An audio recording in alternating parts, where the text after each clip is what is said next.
बिस्मिल्लाहिर्रहमानिर्रहीम। अस्सलाम वालेकुम दोस्तों, अपनी नेक्स्ट वीडियो के साथ आपको वेलकम करता हूँ। काफ़ी दोस्त ऐसे हैं और काफ़ी फैमिलीज़ ऐसी हैं जो कि पाकिस्तान से या किसी भी अपनी होम कंट्री से फैमिली विज़िट पे, फैमिली वीज़े पे आते हैं और उसके बाद उन्होंने यहाँ पे आके अपना रेजिडेंट कार्ड अप्लाई करना होता है। यहाँ पे आपको बताता चलूँ कि बहुत ज़्यादा गलत फहमियाँ हैं हमारी कम्युनिटी में, जिसका बाद में वो खमियाजा भुगतते हैं और काफ़ी ज़्यादा परेशानी उठाते हैं। ख़ुद भी फैमिली को रूल एंड रेगुलेशन का मालूम नहीं होता।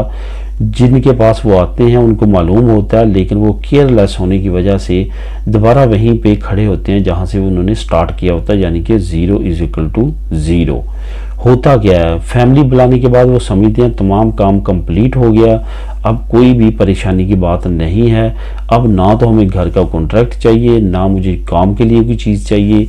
अब फैमिली आ चुकी है, अब कोई भी मसला नहीं है। असल मसले तो अब शुरू होते हैं जो कि वो ख़त्म करके बैठ जाते हैं। यहाँ पे आपको बताता चलूँ कि आपने फैमिली के डॉक्यूमेंट्स को, फैमिली के प्रोसेस को तब तक इजी नहीं लेना जब तक उनके पास लार्गा दुरासियोन नहीं आ जाती।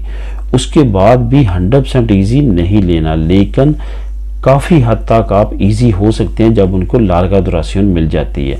लार्गा दुरासियोन कब मिलती है? जब 2 रिनिवासियोन करवा लेते हैं तब वो लार्गा दुरासियोन मिलती है। अगर आपके पास लार्गा दुरासियोन है, फैमिली को फ़ौरन लार्गा दुरासियोन नहीं मिलेगी। अगर आपके पास टेम्परेरी है, उसके बाद लार्गा दुरासियोन मिलती है, तो फैमिली को 2 मरतबा टेम्परेरी मिलेगी, उसके बाद लार्गा दुरासियोन मिलेगी।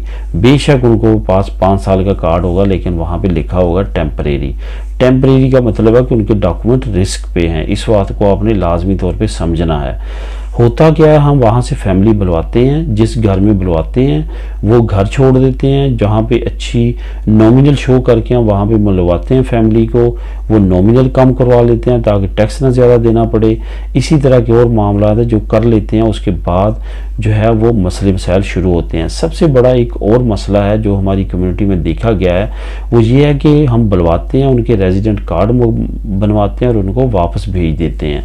उससे क्या होता है कि वो साल 2 साल बाद उनके कार्ड दोबारा जो है वो रिजेक्ट हो जाते हैं। फैमिली का प्रोसेस दोबारा से 0, बच्चे फिर वहीं पे रह जाते हैं और दोबारा से आपको अप्लाई करना पड़ता है, दोबारा से वही प्रोसेस। तो ये तमाम चीज़ों से बचने के लिए आपने क्या करना है? आपने ये करना है, जिस घर में फैमिली को बुलवाना है कम से कम पहली रिनिवासियों तक उस घर को नहीं छोड़ना। उसके बाद जो आपकी नॉमिनल है, जो आपकी इनकम है, वो आपने लाजमी तौर पे शो करनी होती है जब उनकी पहली रिनिवासियों आती है। एक तो जब वो आए उनको फ़ौरन कार्ड मिल गया, लेकिन उसके बाद जो उनको पहली रिनिवासियों का सामना करना पड़ता है, कोई भी एक्स्ट्रा खैरिया वो बहुत ज़्यादा जांच पड़ताल करती है उस पहली जो है वो रिनिवासियों पे। बहुत सारे लोगों के डॉक्यूमेंट्स उस वक्त फेल होते हैं। इन चीज़ों का आपने लाजमी तौर पे ख्याल रखना है, अपनी इनकम का और अपने घर का। अगर आपने घर छोड़ दिया, जो हालात हैं, घर नहीं मिलते, उसके बाद आप इस प्रॉब्लम में आ जाते हैं कि उनके डॉक्यूमेंट जो है वो ओवरस्टे हो जाते हैं। उसके बाद आपको घर नहीं मिलता, इनकम कम कर देते हैं, वो भी मसले मसाइल शुरू हो जाते हैं, जिसकी वजह से ये तमाम प्रॉब्लम होती है। अब आपको बताता हूँ